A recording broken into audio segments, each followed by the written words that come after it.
Family is supposed to be forever, right? The ones who hold your hand when the world collapses. The ones who never walk away. I used to believe that too. My name is Hannah. Not too long ago, I lost my husband, David, to liver cancer. Now it's just me and my 10-year-old daughter, Emma. My heart was shattered. And that's when my family stepped in, my parents, my younger brother Mark, and his wife Caroline. They had what they called the perfect remedy.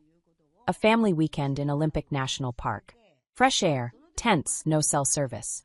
It was supposed to be peaceful, healing. It felt like love, like comfort. Until one morning, I woke up to silence. The cars?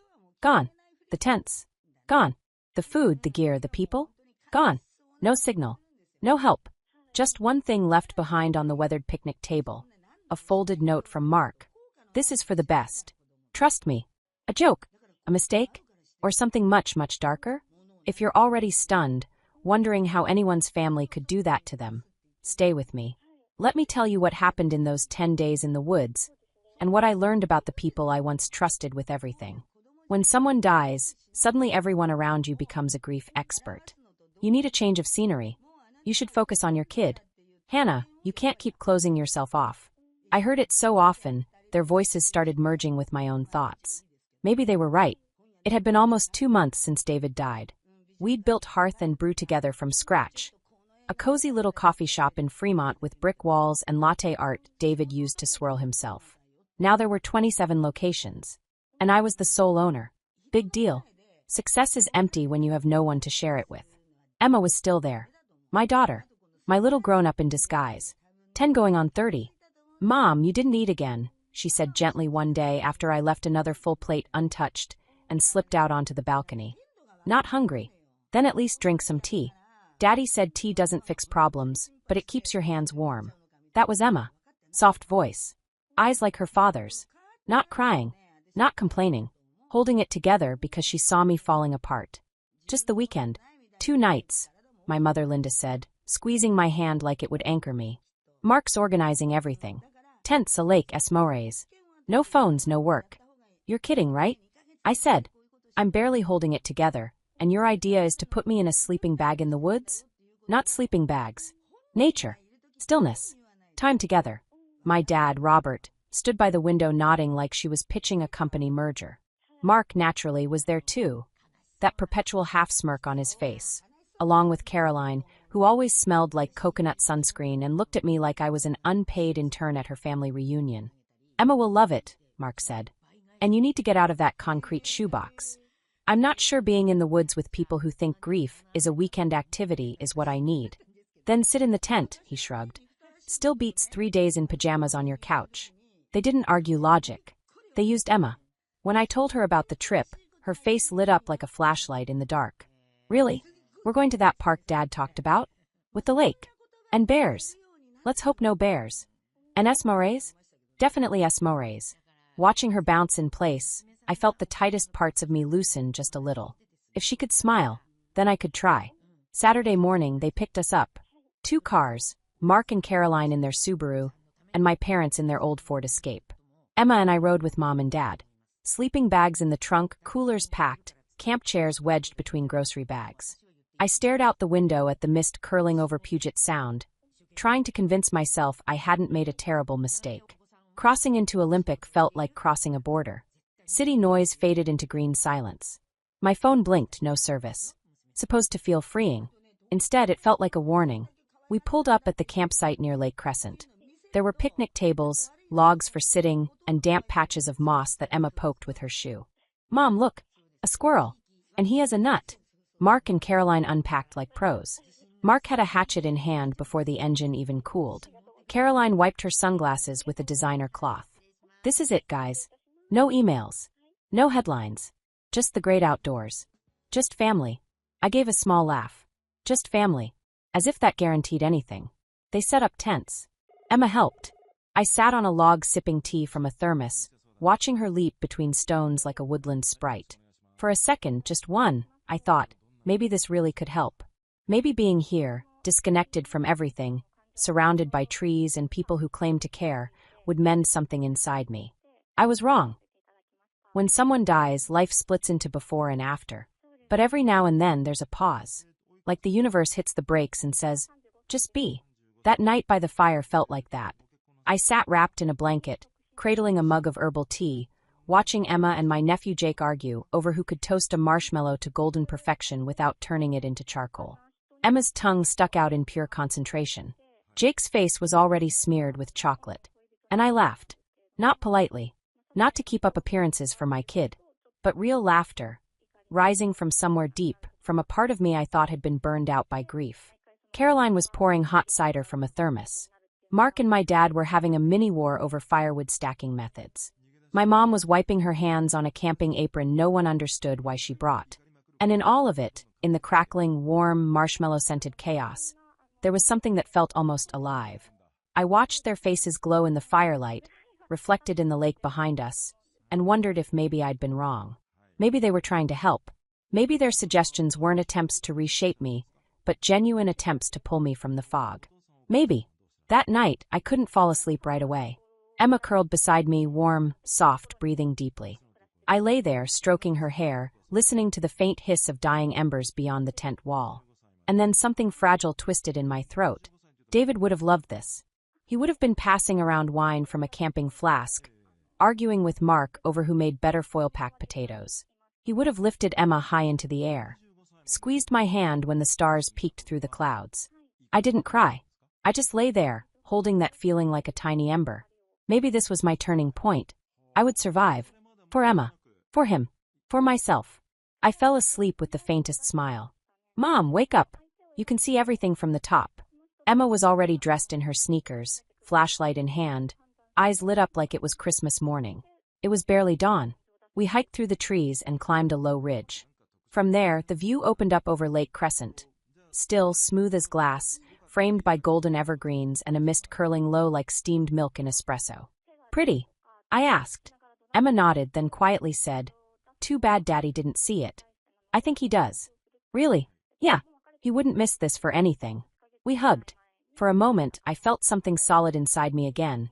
Not ash, but a coal waiting to burn. We got back to camp around 8 a.m. That's when I knew something was wrong. Not immediately. First, it was just silence. No voices. No sizzling camp stove. No rustle of sleeping bags, or my dad grumbling about the morning chill. Just silence. I looked around. The tents were gone. Both of them. Gone. The spot where they stood, empty. No stove. No coolers. No gear. No Subaru. No Ford Escape. Just our tent. And one folding table with a single mug left on it, like someone had just stepped away. "Mom." Emma's voice was small. "Where is everyone?" My brain buzzed. Ears ringing. Limbs going heavy. Maybe they went somewhere. Got supplies. I said it aloud, more to myself than her. But even as the words left my mouth, they sounded hollow. They wouldn't have left us. Not like this. Not without food. Not without a word. "Maybe a note?" Emma whispered. "Maybe they left something?" She pointed to the table. Beneath a rock, a folded piece of paper. Plain. No envelope. Just a torn page from a notepad. I opened it. Mark's handwriting. "This is for the best. Trust me." It didn't register at first. The words were simple. Almost gentle. But behind them was a void. I folded the note slowly. Emma's eyes were wide. "Mom." I choked. Swallowed. "They left. But why?" And then it hit me. This wasn't a mistake. Not an accident. This was a betrayal. Cold. Deliberate. Calculated. "We'll be okay, sweetheart," I whispered, pulling her into my arms. I held her like my grip could shield her from the world. Inside me, something turned. Something cold, sharp, unfamiliar. They left us. In the woods. No phone. No food. With a child. I looked to where the cars had been. Flattened grass. Tire tracks. Like they'd never been there at all. And just like that, our 10 days in the forest began. I didn't know how long we stood there, me and Emma, in the silence, staring at the hollow campsite where laughter and marshmallows had filled the air just hours earlier. Now, nothing. The cars. The tents. The food. Even the first aid kit. Gone. All that remained was our tiny tent, one lonely camp table, and that godforsaken note. "This is for the best. Trust me." Emma clutched my sleeve. She wasn't crying, but her face had gone pale. Eyes wide, lips trembling. "Mom, are they really not coming back?" I nodded. Slowly. Like if I moved too fast, I'd fall apart completely. We checked what we had. My backpack held 2 water bottles, 3 protein bars, some napkins, a lighter, and an old compass. That was it. Just enough to delay death. Not enough to stop it. We'll make it, I said. It sounded stupid even to me, but it was the only truth I had. Day 1. I made a decision. Follow the stream. It might lead to a lake, a trail, a road, someone. Something. We packed the tent. Emma wore her small backpack. I carried the rest. We hiked maybe 3 miles. Set up camp by the water. I built a tiny fire, gave Emma half a protein bar and some water. Mom, aren't you eating?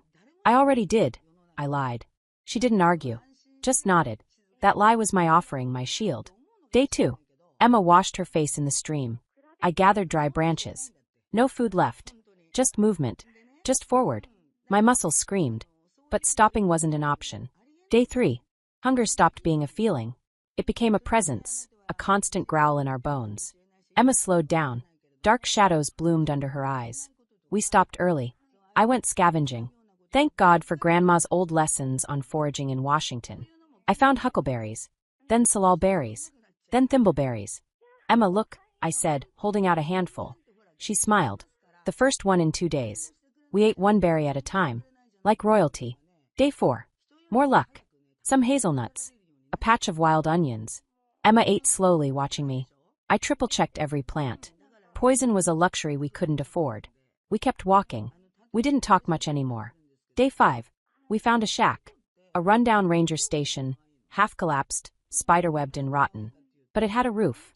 Inside, a rusted can held salt. Actual salt. That night, Emma shivered. I touched her forehead. Burning. Mom, I'm cold. I didn't sleep. I gave her water. Laid wet cloths across her brow. Dug around outside for white willow bark. Brewed a makeshift aspirin tea. Prayed I wouldn't poison her. Day 6. Fever held on. I made tea from dandelion greens. Bitter, useless maybe, but it gave me something to do. I prayed. I don't pray. But I did. Day 7. The fever finally broke. Emma slept. I foraged more berries. Brought them back in my shirt hem. She ate. Slept again. I cried. Quietly. Day 8. A storm hit. The rain was a solid wall. Thunder cracked like gunfire. The wind howled. I thought the roof would tear away. We huddled under 2 sleeping bags. I told Emma every story I could remember. Fairy tales. Silly memories. Commercial jingles. Anything to keep her from the sound. Somewhere in the thunder, I thought I heard David's voice. You've got this, Hannah. You know what to do. Day 9. I saw smoke. A thin line above the trees. Someone might be out there. But Emma could barely walk. Do you trust me? I asked. Always. I strapped her into my hiking pack. Tight. Secure. And I walked. Branches slashed my face. My knees buckled. But I walked. I kept chanting inside. We'll make it. We'll survive. They'll pay. Day 10. We reached another ranger hut, barely standing but real. Inside, old gear, a broken radio, and newspapers. Then I heard it. The helicopter. I ran outside.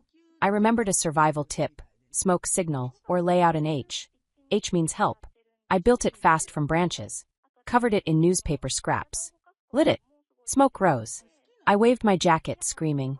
The chopper flew past. Then circled back. It hovered. Someone waved down. Mom! They see us. Tears ran hot down my face. We made it. But the nightmare wasn't over. It was just beginning. The hospital in Port Angeles felt like a dream I hadn't signed up for. Clean sheets. Antiseptic in the air. The soft click of a drip. Too quiet, after nights filled with howling wind and Emma's fevered breathing. I sat by her bed, watching her sleep under a blanket too white, too sterile. She was safe. We both were. But I couldn't shake the feeling that the real storm hadn't even started yet. On the 3rd day, a man in a suit walked in. Black blazer, polished shoes, badge clipped to his lapel. Mrs. Harper? I stood up too quickly. Yes. He extended his hand. Special Agent James Danvers. FBI. We're investigating your disappearance and potential insurance fraud. Insurance fraud? He sat, opened a tablet, and turned the screen to face me. There it was. The note. This is for the best. Trust me. A photo of it. The one my brother left behind. This image was submitted by Mark Harrison, your brother, as part of a petition to the King County Court. He claims you wrote it, that you walked into the forest voluntarily due to depression. He filed for a presumptive death ruling for both you and your daughter. My lungs locked. He what? I croaked. He also initiated a claim on your life insurance policy. $1.5 million payout. And attempted to restructure the ownership of your company, Red Pine Coffee, using a forged will. I straightened. My voice hardened. My will was signed 3 years ago. Everything goes to Emma. I never signed a new one. Danvers nodded. We've already flagged the document. The signature doesn't match. The notary involved is under investigation for prior misconduct.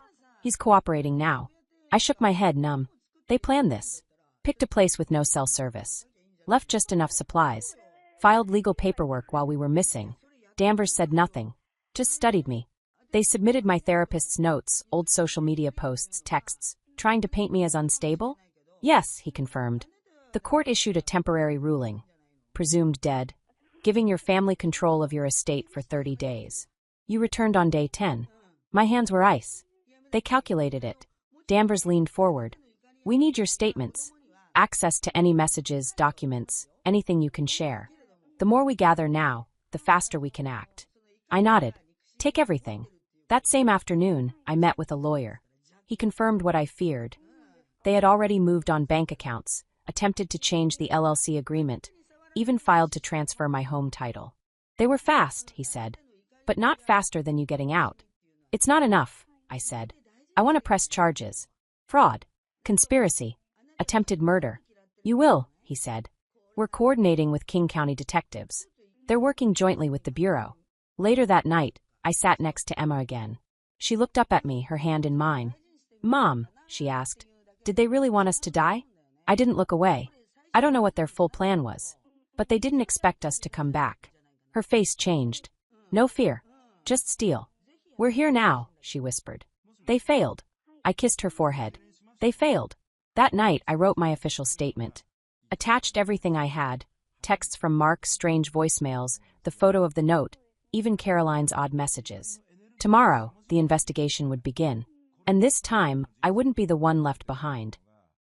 When I finally saw Mark, Caroline, and my parents again, it wasn't in someone's living room or the sterile hallway of a hospital.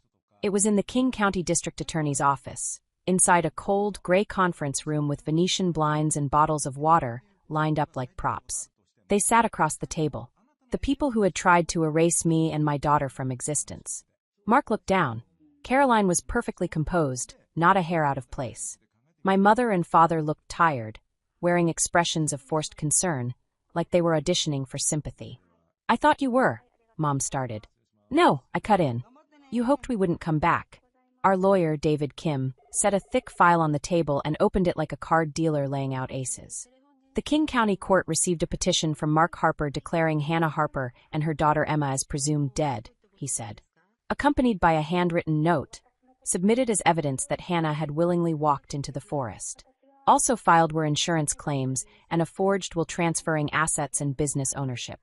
Mark's voice came, strained. We followed procedure. The note looked like a goodbye. We thought she gave up. With her 10-year-old daughter? I turned to him. And none of you found that strange? Caroline jumped in, crisp and clinical. You were in a dark place, Hannah. After David's death, you were posting disturbing things. You said you were drowning, that you didn't see a future. I laughed, dry and hard. So you responded to my grief with insurance fraud? My father tried. We didn't want to hurt you. We were scared. You weren't yourself. David Kim slid a page across the table. The signature on the new will doesn't match. We've submitted it for analysis. The notary involved is under federal review. The FBI already has a file open. Mark was silent. Caroline clenched her water bottle, so hard her knuckles went white. Later that day, I received an email from Red Pine Coffee's corporate bank. All account activity had been frozen. Legal counsel filed for temporary protection of business assets and corporate structure. Any changes initiated by my so-called family were now null. 10 days. That's all it took for them to file to have us declared dead. Begin a $1.5 million life insurance claim. Present a forged will. Attempt to seize business shares and bank accounts. They didn't search for us. Not even a fake attempt. They knew exactly where we were, because they left us there. That night, Emma and I were home. Released from the hospital 2 days earlier.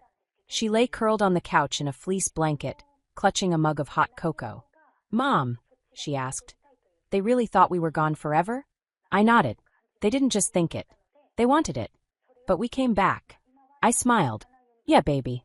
We did. The next morning, I gave a full statement to the district attorney's office. From how the trip was planned, to the morning I woke up in an empty campground. I turned over the original note, photos, business contracts, even my official will from 3 years ago that named Emma as my sole heir. The investigator already had a timeline forming. The notary who stamped the forged will was under scrutiny and had started cooperating. A handwriting expert confirmed discrepancies. Their perfect plan was unraveling. That evening, the news ran our story. Mother and daughter survived 10 days in Olympic National Park after being left behind. Now, prosecutors question whether the family moved too quickly to declare them dead and claim financial benefits. I watched the report stunned, not just by how close we came to disappearing, but how quickly they'd started carving up what we left behind, as if we were already ghosts. Agents told me the case had been referred to federal prosecutors. Mark Harper, Caroline Harper, Linda and Robert Harper, all listed as persons of interest. The notary, now testifying under oath, may receive a plea deal in exchange for full cooperation. This wasn't over. It was just beginning. Trial was next. And this time I'd be in the room. 3 weeks after Emma and I made it back to Seattle, the preliminary hearing took place at the King County Courthouse. It wasn't a full trial yet, no jury, no final verdict, but it was the moment where the court decided if there was enough evidence to move forward with criminal charges against Mark, Caroline, and my parents, Linda and Robert Harper. We arrived early that morning. Emma sat next to me in the hallway outside the courtroom, her hair in tight braids, her favorite worn-out chapter book resting on her knees. I couldn't stop staring at the door we'd soon be called through. We were called in first. My attorney, David Kim, walked beside me, calm and precise.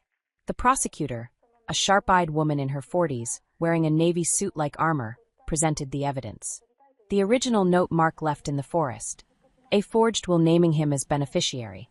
Confirmation from the insurance company that a $1.5 million claim had been filed. A handwriting analysis showing my signature on the new will was faked. Banking logs and emails showing attempts to access my accounts and take control of Red Pine Coffee. Then came the notary. His name was Martin Shaw. Pale, middle-aged, with shaky hands and a crumpled expression. He admitted to notarizing the will without me present, based on documents delivered by a third party. Under pressure, and in exchange for a promised cut of the business, he went along with it. The prosecution had already secured a cooperation deal with him. Mark, Caroline, and my parents sat just a few feet away. Mark didn't meet my eyes. Caroline was tense but composed, her lips a hard line. My father stared at the floor. My mother dabbed at her eyes with a tissue, but I didn't believe a single tear. The judge, a distinguished older black man with clear, steady eyes, listened carefully. After both sides finished, he spoke simply. There is sufficient evidence to proceed. The case will move to trial. After the hearing, the prosecutor approached me quietly. Thank you for surviving, she said. Because of you, we can stop people who believe a life is just a dollar amount. The next day, the media lit up. They left her to die. Daughter and mother exposed chilling family plot in the woods. The Harpers, a family divided by greed. Reporters called. Invitations came from talk shows. I said no to all of them. I wasn't ready to let strangers into our story. Instead, Emma and I focused on living. Really living. We moved. Small house. Nothing fancy. But it had a garden. I planted a rose bush in the center, just like the one David had tended in our old backyard. One evening on the porch, Emma curled beside me, watching the sun fade behind the fence. Mom, do you think they'll go to jail? I paused. Probably. Not today. But it's coming. The truth's on our side now. She nodded slowly, then whispered, I won't ever let you go. I pulled her into my arms and held her close. Her heart beat slow and strong against mine. We knew what lay ahead. Depositions, court dates, more painful memories brought back into the light. But we weren't alone anymore. I wasn't the woman they could gaslight or manipulate or abandon. And Emma wasn't just that little girl left in the forest. We'd survived. We'd stood back up. We'd built something new. Sometimes family isn't who shares your blood.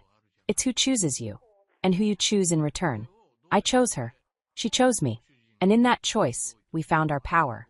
I looked up at the darkening sky and whispered, We're home. We're safe. We're together. 8 months after the preliminary hearing, the trial finally began. It stretched over weeks. Witnesses testified. Experts analyzed signatures. Emails and text messages were read aloud. Emma's name came up more than once, but she never had to speak in court. I made sure of that. After 4 days of deliberation, the jury returned its verdict. Mark Harper was found guilty on multiple counts: conspiracy to commit fraud, attempted unlawful inheritance, and endangering a minor. Sentence: 15 years with the possibility of parole after 10. Caroline Harper was convicted of document forgery and aiding and abetting insurance fraud. She received 12 years, eligible for parole after 8.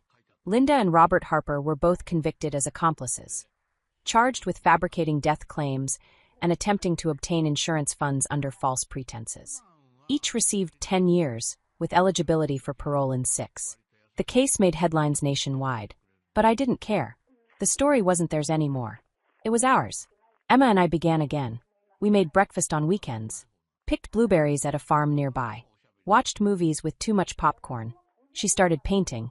I started smiling again. The scars didn't vanish, but they stopped aching. We remembered, but we didn't live there. Forgiveness isn't required, but freedom is. And we found it. Thank you for staying with me until the very end of this story. If Hannah and Emma's journey spoke to you, if you believe that even in the darkest places there's still a way out, please like, subscribe, and share this story with someone who might need it. Your support is the spark that keeps the light going. And now I'm listening. Have you ever experienced a betrayal that turned your world upside down? Tell me in the comments. Sometimes, words can save more than you realize.